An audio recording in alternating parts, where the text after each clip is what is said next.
Alright, Forest fans, Max Newton here, giving you a quick review of Nottingham Forest 1, Bournemouth 1. It's a very windy day, blowing a bit of a gale outside, so I was a little bit surprised that the game went ahead because we know how frail their stadium is. And it looked like at the start of the game that Forest might get blown away after conceding another goal from a corner, which is really, really poor. And it wasn't looking good at all.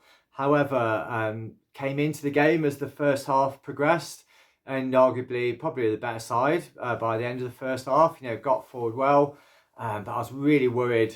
Yeah, got forward well. I thought Tyro looked dangerous first half. Callum was looking a bit dangerous. Tavares was doing all right going forward. He does get us up the pitch quite well and quite fast, but him and Dominguez looked like a liability.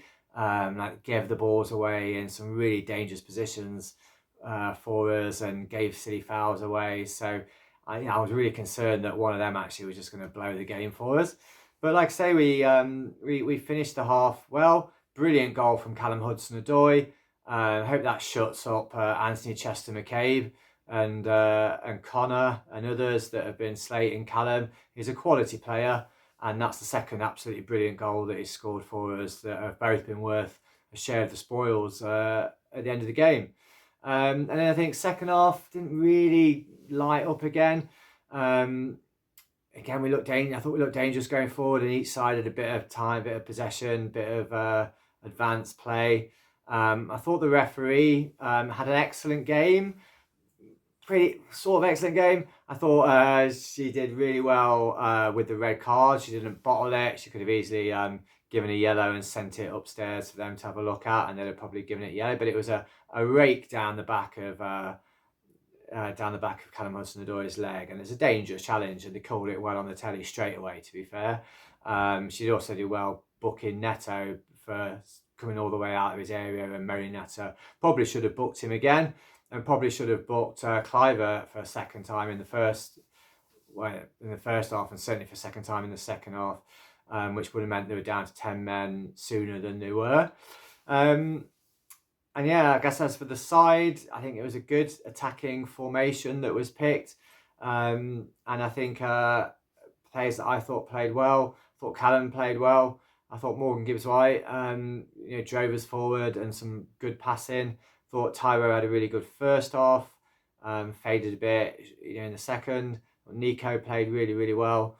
And I thought the keeper Sells, he made decisions, he made bold decisions, and he tried to dominate his area. There was one in the first half where he came out and cleared it, and punched well, got around the edge of his box well.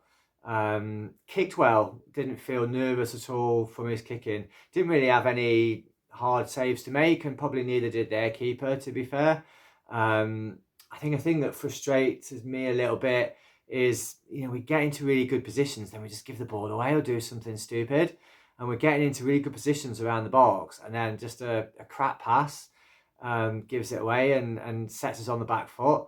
And better teams than Bournemouth punish us, like Arsenal did in midweek. So yeah, I really want to see us cut those out, and let's get the ball in the box. Let's get into the box and give our strikers a chance. Because we've got, whether it's be Chris Ward or Tyro, that's when our strikers are at their best.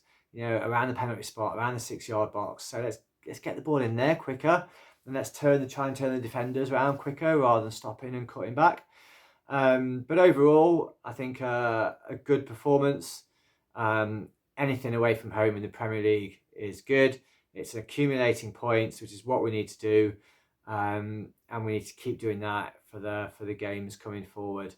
Because I think Luton are showing real guts and real fight, and they're just going for it. And I'd like to see us go for it in the games we've got coming up. Our next home game is Newcastle, and obviously Newcastle are a bit all over the place at times, and I'd like to see us get in their faces, get down, get into them, and cause them trouble.